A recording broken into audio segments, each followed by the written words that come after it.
On the political front, from Cuba to Argentina, Latin America, and the Caribbean are seeing a dramatic shift from populism to pragmatism. Some of the leftist governments were replaced with technocratic, pro-business leaders in 2016. They're promising political reform and economic growth, but facing challenges on both counts. Katie Sargent has our story.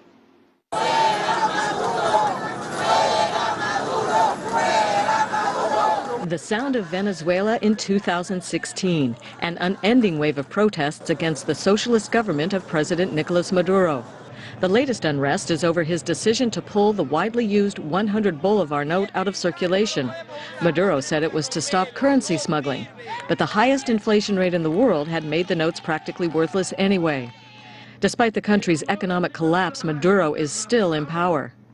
Elsewhere, the so-called pink tide of left-wing governments that washed over Latin America early in the century appears to be receding. Brazil's former president, Dilma Rousseff, was impeached for breaking federal budget laws and forced out of office. Her vice president, Michel Temer, replaced her, promising a new era of government. But his proposed austerity measures have been unpopular. Now Temer is facing his own political crisis.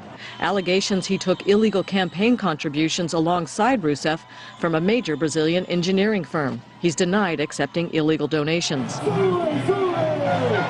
That same scandal is tarnishing the centrist presidency of Pedro Pablo Kuczynski in Peru. The former Wall Street banker took office with a razor-thin mandate after a tough election battle against the daughter of a former president.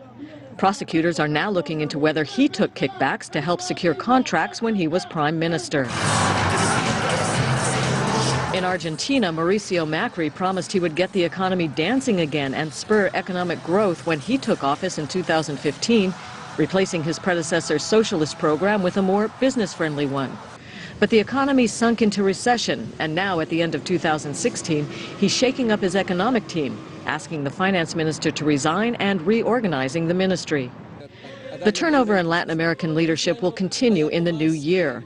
Ecuador's Rafael Correa is set to step down. Chile will elect a successor to Michelle Bachelet, who cannot run again after her term ends in 2018. And Cuba's Raul Castro said his current term, which also expires in 2018, will be his last.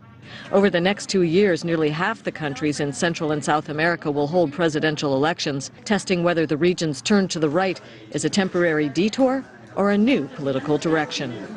Katie Sargent, Washington.